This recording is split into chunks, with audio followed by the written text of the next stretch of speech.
Welcome everyone. आज हम लोग टॉपिक स्टार्ट करने से पहले थोड़ा एक अलग टॉपिक पे बात करेंगे। यहाँ पर हम लोग बात करेंगे आरआरबी के बारे में। आरआरबी के बारे में अगर बात किया जाए तो आरआरबी क्या है? ये एक रेलवे का एग्जाम होता है। ये रेलवे का एग्जाम जब लिया गया था उसके लिए क्वालिफिकेशन होता है 10+2 या फिर आप ग्रेजुएट भी हो सकते हैं।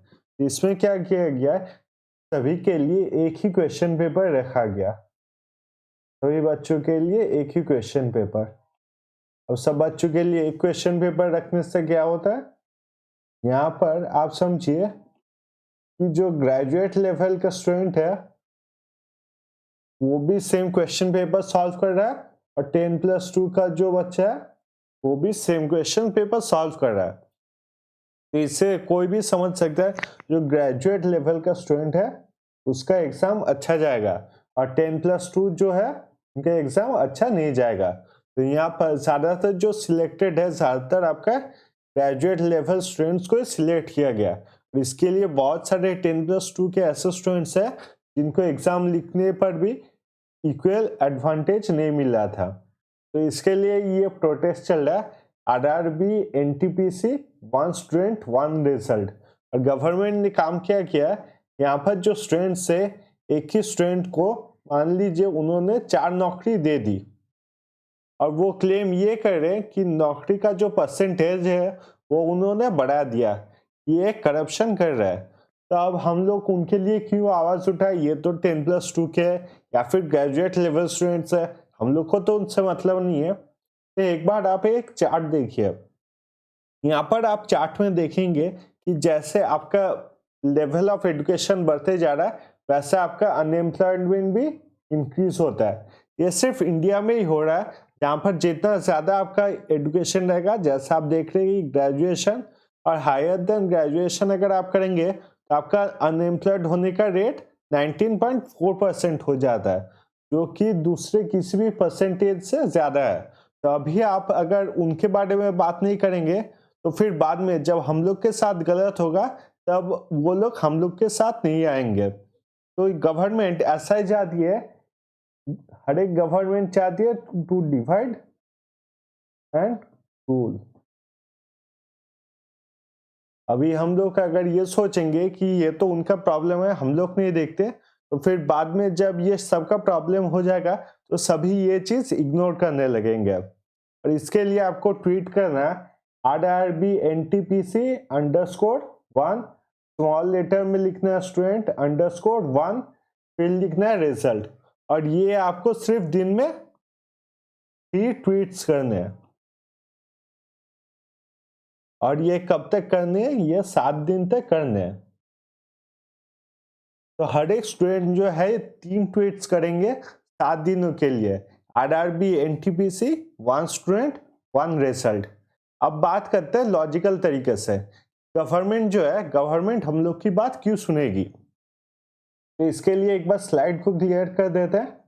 अब देखिए RRB NTPC का जो ये स्ट्रगल है ये पहले बार नहीं है। इससे पहले जब RRB NTPC का स्ट्रगल हो रहा था उसके 3 महीने बाद बंगाल का इलेक्शंस था, बंगाल का स्टेट इलेक्शंस। और हम लोग को सबको ही पता है कि बंगाल के स्टेट इलेक्शन में कैसा मैजिक हुआ था और वहां पर कैसा रिजल्ट निकला था। तो आप अगर स्टूडेंट्स को गुस्सा दिलाओगे और स्टूडेंट्स के अगेंस्ट जाओगे तो एक चीज आप अच्छी तरीके से समझ लो कि जो स्टूडेंट्स हैं वो ज्यादातर आपके 18+ है। 18+ मतलब कौन होते हैं? 18+ मतलब होता है जो वोट देंगे, जो आपको सिलेक्ट करेंगे या फिर सिलेक्ट नहीं करेंगे। स्टूडेंट्स पे जब इम्पैक्ट पड़ता है उनके पूरे फैमिली पे इम्पैक्ट पड़ता है और उसी से निकल के आता है आपका वोटिंग। और आपको पता ही है कि बंगाल के रिजल्ट में क्या हुआ था।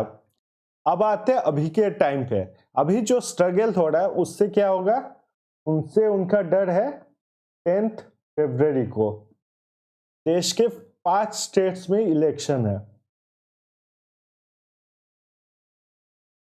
तो इसलिए जो गवर्नमेंट है वो उनको स्टूडेंट्स की बात सुननी ही पड़ेगी।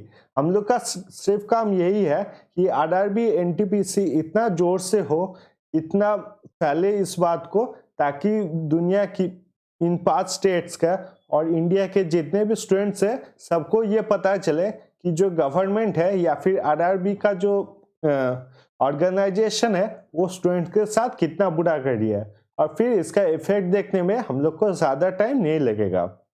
अब हम लोग चलते हैं चैप्टर की ओर। थोड़ा सा छोटा सा ब्रेक लेते हैं, आप इसे अच्छे तरीके से समझ लीजिए, और अगर इसके बारे में और भी डिटेल्स में देखना है तो खान सर का एक वीडियो है, खान सर के वीडियो का डिस्क्रिप्शन में नीचे लिंक दे दूंगा, वहां से जाके आप वीडियो और भी डिटेल्स में देख सकते हैं इसके बारे में। अब देखेंगे हम लोग यूनिट 6 में जो लॉजिकल रीजनिंग कर रहे थे उसका ही हम लोग आज कंटिन्यूएशन करेंगे। तो उसमें आज देखेंगे हम लोग फॉर्मल एंड इनफॉर्मल फैलेसीज। तो ये हम लोग का 5वां पार्ट है, इससे पहले हम लोग ने 4 पार्ट्स कर लिया। तो फॉर्मल और इनफॉर्मल फैलेसीज पढ़ने से पहले हम लोग देखते हैं टाइप्स ऑफ फैलेसीज में फैलेसीज क्या होते हैं। सबसे इंपॉर्टेंट कॉन्सेप्ट, ये फैलेसी होते क्या है। फैलेसी मतलब ये होता है कोई मिस्टेक या फिर रॉन्ग कंक्लूजन।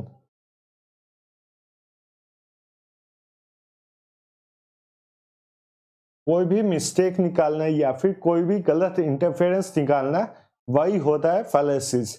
जैसे मैं यहाँ पर अगर आपको एग्जांपल दूं तो मान लीजिए आपका पहला प्रीमाइस है Tom is a good boy. यहाँ पर दूसरा स्टेटमेंट है टॉम लाइक्स कैट। तो यहाँ से कंक्लूजन was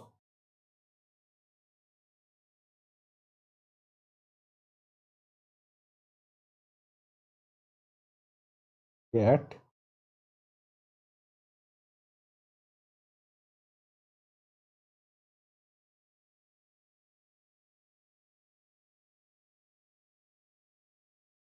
तो ये होगी एग्जाम्पल आपका फैलेसी का। यहाँ पर दोनों जो प्रेमाइस है उससे कहीं भी ये बात क्लियर नहीं हो रहा है कि जो लड़के अच्छे होते हैं उन सब के पास उन सबको बिल्ले पसंद होते हैं। यहाँ पर सिर्फ एक जन की बात दी गई है टॉम के बारे में कि टॉम को बिल्ला पसंद है, पर इससे बात निकाला गया है कि जितने भी अच्छे लड़के होते हैं सभी को बिल्ले पसंद है। तो यही होता है आपका फैलेसी। अब फैलेसी अगर बात की जाए तो फैलेसी 2 प्रकार के होते हैं, एक होता है फॉर्मल फैलेसी, दूसरा होता है इनफॉर्मल फैलेसी। फॉर्मल फैलेसी क्या होता है, यहाँ पर अगर लॉजिक में जो जिसे इंटरफेरेंस भी बोला जाता है, अगर लॉजिक गलत हो तो वो हो जाता है आपका फॉर्मल फैलेसी। इनफॉर्मल फैलेसी क्या होता है, अगर प्रीमाइस हम लोग को गलत दिया गया या दोनों प्रीमाइसेस में कोई भी एक या फिर दोनों हम लोग को गलत दे गए तो बन जाता है हम लोग का इनफॉर्मल फैलेसीज। तो फॉर्मल फैलेसीज तो काफी आसान है, अगर ये लॉजिक सही नहीं रहा तो फिर वो बन जाता है फॉर्मल फैलेसी। अब हम लोग देखेंगे types of informal fallacy. Types of informal fallacy में पहला आता है आपका रेटिटो प्रिंसिपी। रेटिटो प्रिंसिपी को बोला जाता है बेगिंग द क्वेश्चन। मतलब ऐसा एक क्वेश्चन पूछा जाता है जिसका जो आंसर होगा वो भी क्वेश्चन की तरह सेम ही होगा, मतलब एक ही चीज पे फिर बार बार आते जाना। जैसे कि यहाँ पर अगर एग्जांपल दे तो फिर मान लीजिए एक इंटरव्यू चल रहा है और इंटरव्यूअर ने पूछा कि आप इतना काम करते हैं तो आप सोते कब हो। तो जो मंत्री है, मिनिस्टर है, वो बता रहा है कि मैं मिनिस्टर हूं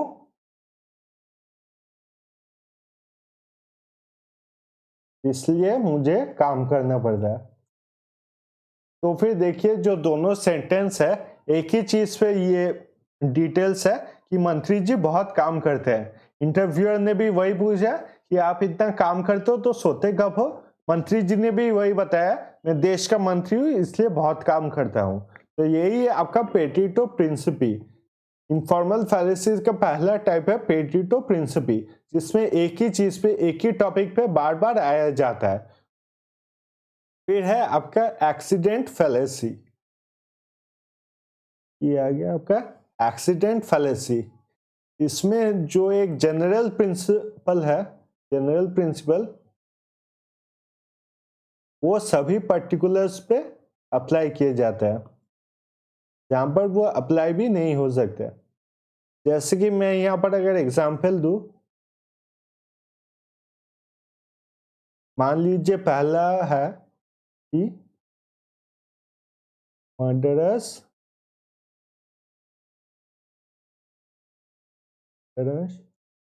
should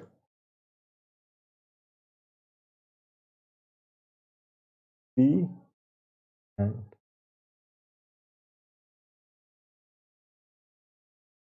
तो यहाँ पर दूसरा प्रेमिस है टॉम मर्डर्ड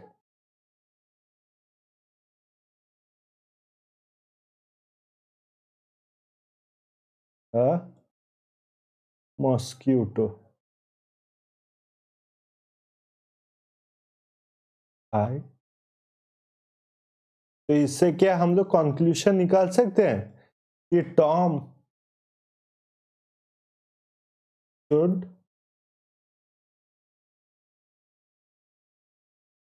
बी हैंग्ड। तो ये तो आपका गलत हो जाएगा, क्योंकि एक्सीडेंट फैलेसी में क्या होता है, कोई भी एक जनरल प्रिंसिपल को, जैसे कि मर्डरर शुड बी हैंग्ड, उसे कोई पर्टिकुलर इवेंट से अटैच किया जाता है। जैसे कि टॉम मर्डर्ड अ मॉस्क्यूटो, इसलिए टॉम को भी फांसी देना चाहिए। ऐसा नहीं होता, और इसे ही कहा जाता है आपका एक्सीडेंट फैलेसी। फिर ठीक उसका उल्टा ये आपका कॉन्वर्स फैलेसी।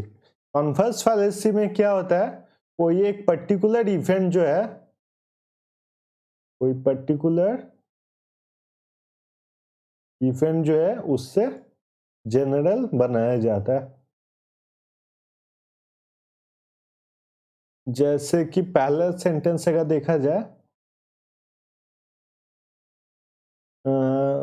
आर्मी में killed a terrorist।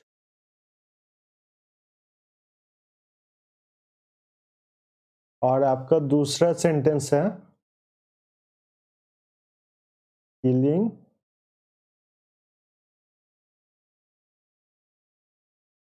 Is wrong.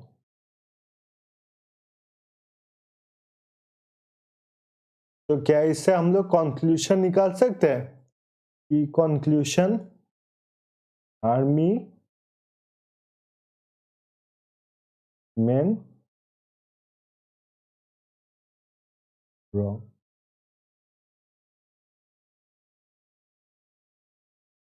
ये एक गलत फैलेसी है, इसे बोला जाता है कॉन्वर्स फैलेसी, जिसमें हम कोई पर्टिकुलर इवेंट उसे कन्वर्ट कर रहे हैं जनरल इवेंट के साथ, और उससे कंक्लूजन निकाल सकते हैं, उससे कंक्लूजन निकाल रहे हैं। तो एक्सीडेंट फैलेसी का उल्टा हो जाएगा आपका कॉन्वर्स फैलेसी। फिर हम लोग कहेंगे आर्ग्यूमेंट एड वेरेकंडियम। आर्ग्यूमेंट एड वेरेकंडियम में क्या होता है, कोई एक पॉपुलर व्यक्ति आपको किसी चीज के बारे में बोलता है और आप उसे सही मान लेते हो। जैसे कि आप देखेंगे ऋतिक रोशन, टाइगर श्रॉफ, शाहरुख खान, ये लोग सभी आपको पान मसाले के बारे में, गुटखा के बारे में बता रहे हैं कि ये बहुत अच्छा है, इससे अच्छा होता है।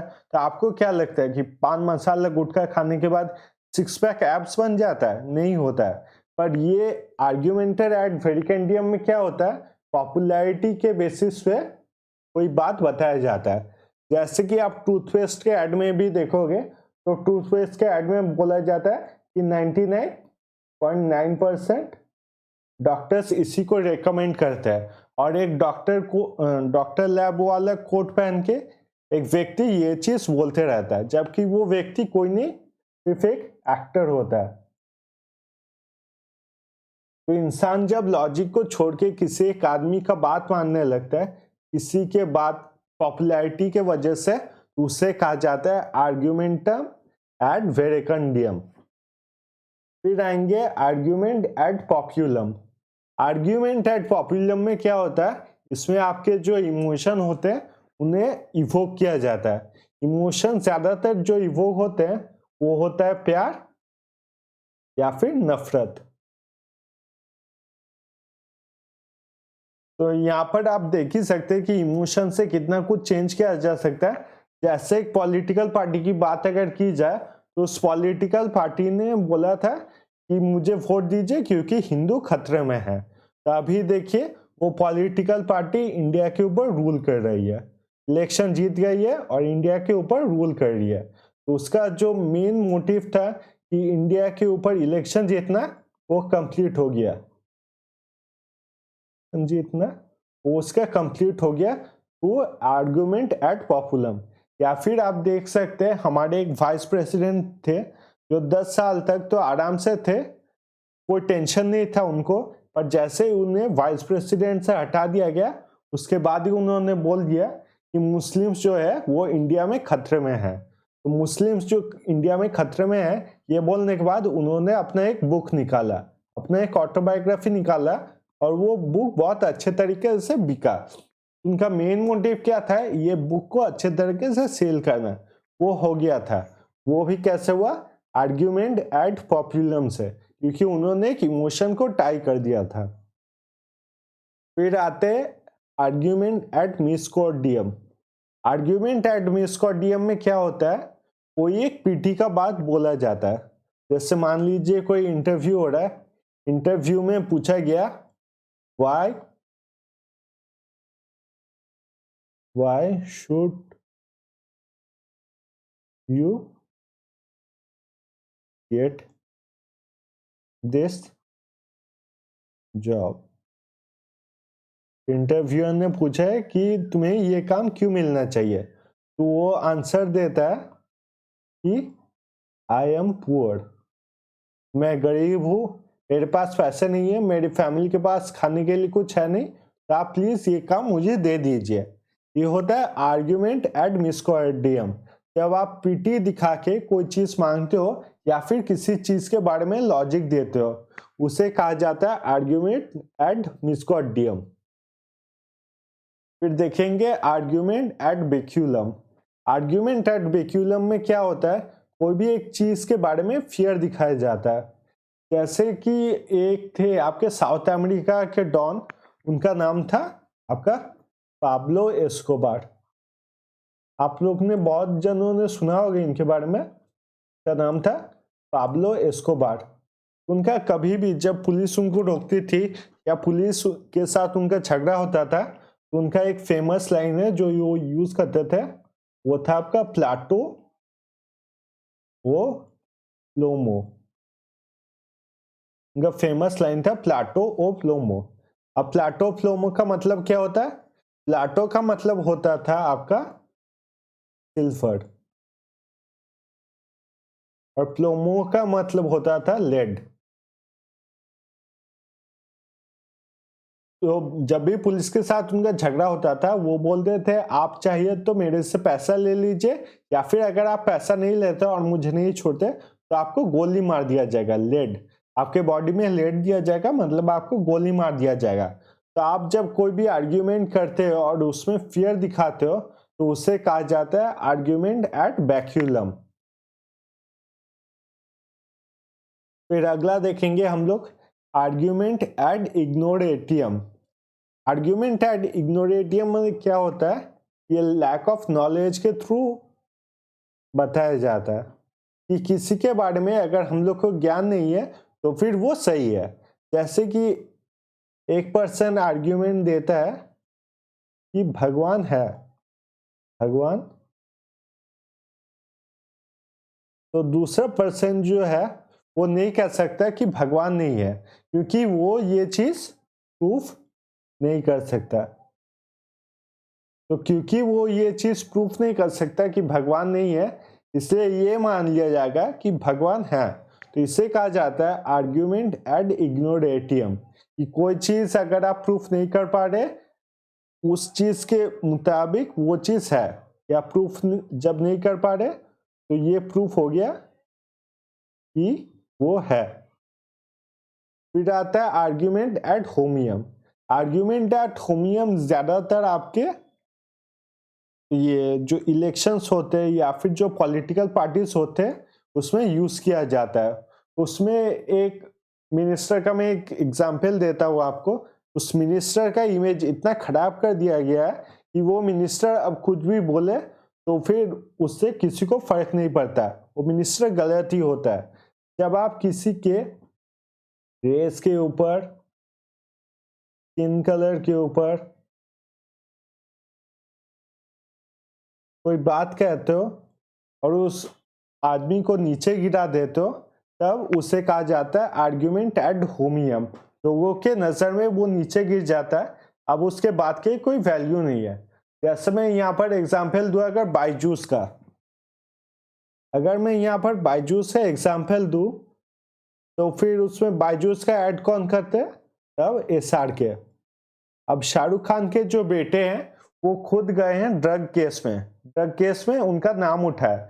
तो अब बायजूस का ऐड कोई भी देखेगा तो वो तो यही कहेगा ना कि शाहरुख खान अपने बेटे को नहीं संभाल सकता और हम लोग को ये एडवाइस दे रहा है कि हमारे बेटे के साथ क्या करना चाहिए। तो यही है आपका आर्ग्यूमेंट एड होमियम, जब आप एक पर्सनैलिटी के साथ उस आर्ग्यूमेंट को ऐड कर देते हो।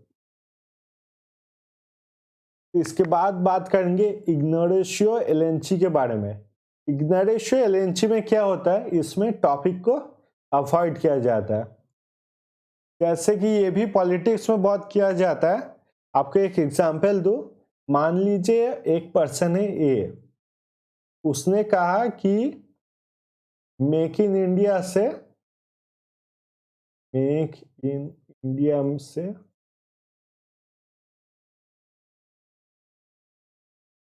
कोई भी एम्प्लॉयमेंट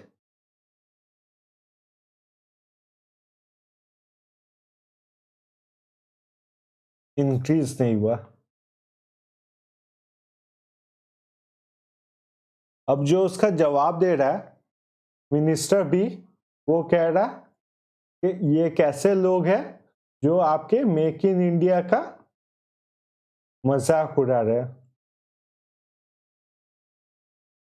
तो जो टॉपिक था कि एम्प्लॉयमेंट के ऊपर, उससे बिल्कुल हटा के उन्होंने ये बात बता दिया कि मेक इन इंडिया पे लोग कैसे सवाल कर सकते हैं, क्योंकि ये देश की बात है और देश के बारे में कोई गलत नहीं कहना चाहिए। तो ये होता है इग्नोरेंट टू एलेंची। जो असलियत में टॉपिक है उससे हटा के आप दूसरा अगर बात पे फोकस कर दे तो वो हो जाता है इग्नोरेंट टू एलेंची। फिर आते हैं हम लोग कॉम्प्लेक्स क्वेश्चन में। कॉम्प्लेक्स क्वेश्चन में क्या होता है, कोई एक क्वेश्चन ऐसे पूछा जाता है कि उसका आंसर देके वो फंस जाए। जैसे कि आप अगर फार्मर्स प्रोटेस्ट में देखेंगे तो मीडिया के जो पर्सन थे, मान लीजिए एक मीडिया का पर्सन है, उसने क्वेश्चन किया कि आपको फार्म लॉस के बारे में क्या गलत इंफॉर्मेशन मिला है, जो 3 फार्म लॉस है उनके बारे में क्या रॉन्ग इंफॉर्मेशन मिला है। तो अगर आप ये क्वेश्चन देखेंगे तो पहले से ये मीडिया ने बता दिया कि फार्म लॉस जो है उनके बारे में आपको रॉन्ग इंफॉर्मेशन मिला है। तो आप जब ऐसा कोई क्वेश्चन करते हो कि सामने वाला अपोनेंट के पास चेकमेट हो जाए कि वो आपके मुताबिक के आंसर दे, तो उसे कहा जाता है आपका कॉम्प्लेक्स क्वेश्चन। फिर आता है स्ट्रॉमैन आर्ग्यूमेंट। स्ट्रॉमैन आर्ग्यूमेंट में क्या होता है, जो ओपोनेंट है उसके पास कोई लॉजिकल आंसर नहीं रहता और लॉजिकल आर्ग्यूमेंट नहीं होता है। जैसा कि एक एग्जांपल अगर दूं आपको, हेमा मालिनी। हेमा मालिनी का एक आप वीडियो देखेंगे तो गांव में वो गई थी और हेलीकॉप्टर में गई थी। उसके बाद उन्होंने बोला था मैंने इस जगह में बहुत सारा डेवलपमेंट किया है, जबकि वो साफ दिखाई दे रहा है कि हेमा मालिनी को पता भी नहीं यहाँ के बारे में और लोगों के बारे में। तब रिपोर्टर ने पूछा था आपने क्या डेवलपमेंट में किया, तो स्ट्रॉमैन आर्ग्यूमेंट क्योंकि हेमा मालिनी का था तो उन्होंने कहा मुझे तो अभी याद नहीं है क्या डेवलपमेंट किया, पर मैंने डेवलपमेंट किया है। ये होता है स्ट्रॉमैन आर्ग्यूमेंट। स्ट्रॉमैन का मतलब यही होता है कि घास फूस से भरा हुआ और आर्ग्यूमेंट में कोई दम नहीं है, तो वो हो गया आपका स्ट्रॉमैन आर्ग्यूमेंट। फिर आता है हम लोग का स्लिपरी स्लोप। स्लिपरी स्लोप ज्यादातर यहाँ पर पेरेंट्स यूज करते हैं। जैसे कि अगर एग्जाम्पल दो तो पेरेंट्स कहते हैं अगर पढ़ाई नहीं करोगे तो घास काटोगे। तो इसका क्या मतलब है, अगर हम लोग पढ़ाई नहीं करेंगे तो फिर हम लोग को अच्छे मार्क्स नहीं मिलेंगे, अच्छे मार्क्स नहीं मिलेंगे तो फिर अच्छा कॉलेज नहीं मिलेगा, अच्छा कॉलेज नहीं मिलेगा तो फिर हम लोग को अच्छा जॉब नहीं मिलेगा, अच्छा जॉब नहीं मिलेगा तो हम लोग को अच्छा सैलरी नहीं मिलेगा, अच्छा सैलरी नहीं मिलेगा तो पैसे कमाने के लिए हम लोग क्या करेंगे, हम लोग घास काटेंगे। तो इतना जो बड़ा क्रोनोलॉजी वो लोग बना लेते हैं, इसे बोला जाता है स्लिपरी स्लोप, कि एक चीज से दूसरे चीज को रिलेट कर दिया जाता है जबकि वो आसपास से भी रिलेट नहीं होता है। ये हो गया आपका स्लिपरी स्लोप। फिर हम लोग का आता है रेड हेयरिंग। रेड हेयरिंग में क्या होता है, इसमें दिया जाता है आपका इररिलेवेंट आर्ग्यूमेंट। जैसे कि मान लीजिए किसी ने क्वेश्चन पूछा है कि पेट्रोल का प्राइस इतना महंगा क्यों कर दिया गया, तो इसके लिए इसका आंसर दिया जाएगा इररिलेवेंट आर्ग्यूमेंट में पेट्रोल का प्राइस इतना ज्यादा क्यों कर दिया गया, इसके लिए इसका आंसर दिया जाएगा कि कोरोना वैक्सीन फ्री में मिल रहा है, वैक्सीन फ्री में मिल रहा है, इसके लिए आपका पेट्रोल का प्राइस जो है इंक्रीज कर दिया गया। तो पेट्रोल का प्राइस इंक्रीज करने के साथ जीएसटी और भी दूसरे कितने सारे टैक्सेस लिए जाते हैं, इन सब से जो है गवर्नमेंट हम लोग को वैक्सीन देती है। पेट्रोल का प्राइस से कोई रिलेशन नहीं है।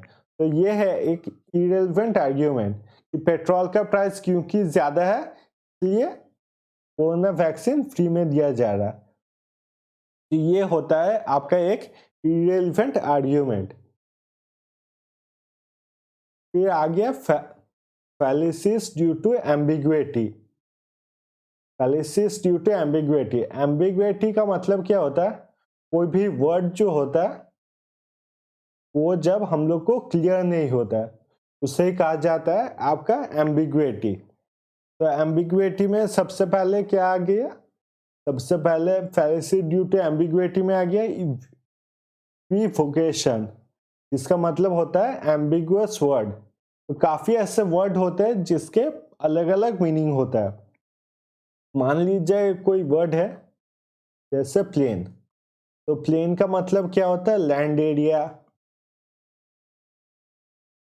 तो दूसरा अगर किसी बंदे को बोला जाए प्लेन, वो ये भी समझ सकता है प्लेन जिसका नाम है फ्लाइट, जिसका मतलब है फ्लाइट। तो एक ही वर्ड का जब दूसरा मीनिंग होता है उसे ही कहा जाता है आपका एम्बिगुअस वर्ड। अब देखते हैं एम्फीबॉली। एम्फीबॉली का मतलब यही होता है manner in which words are combined. इसका अगर एग्जाम्पल दिया जाए तो मान लीजिए एक एग्जाम्पल है लेट्स ईट ग्रैंडपा।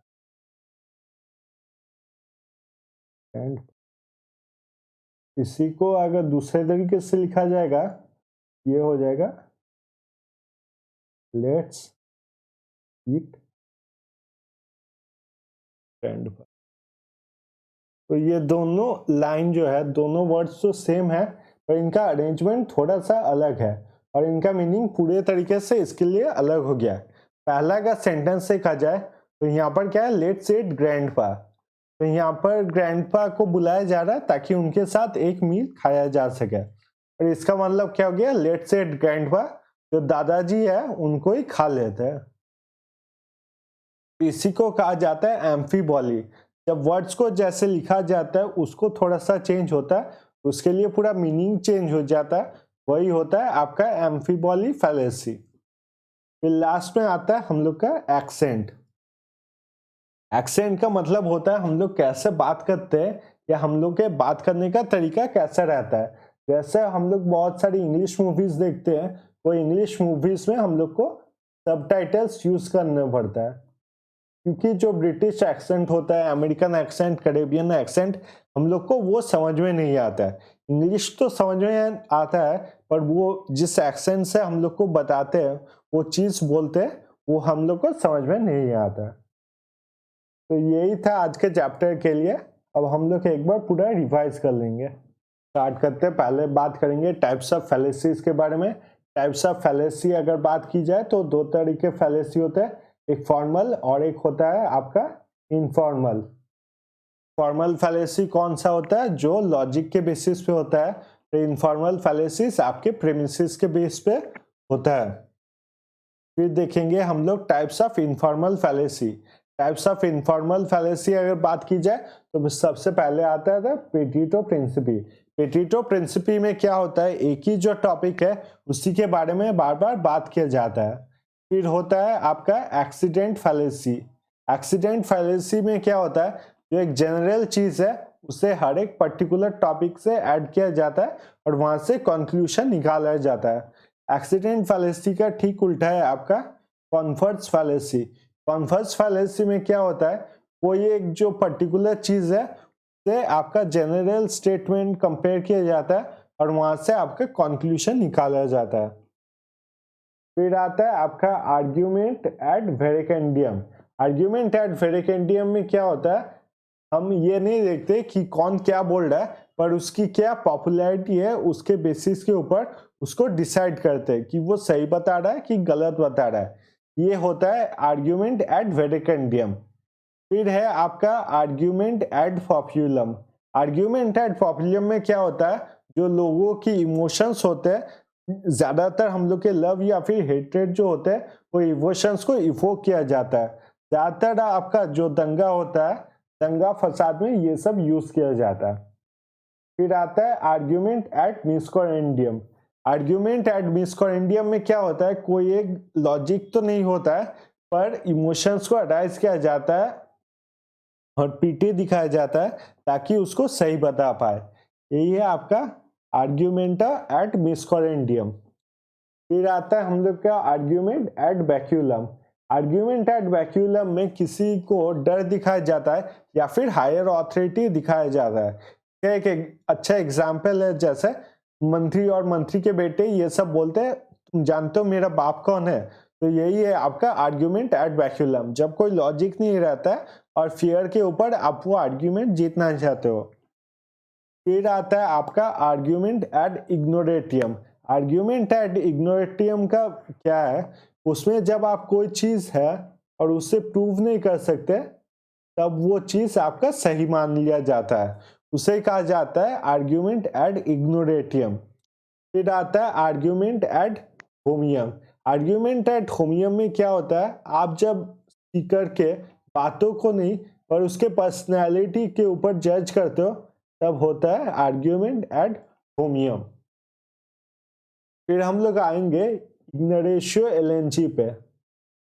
अगर इग्नरेशियो एलेंची की बात की जाए तो इसमें जो स्पीकर है वो टॉपिक के ऊपर बात नहीं करते और उससे अलग जाके कुछ बात करते हैं, ताकि मेन मुद्दे पे जो बात हो रहा है उसके बारे में बात ना किया जाए और किसी और चीज के बारे में बात किया जाए।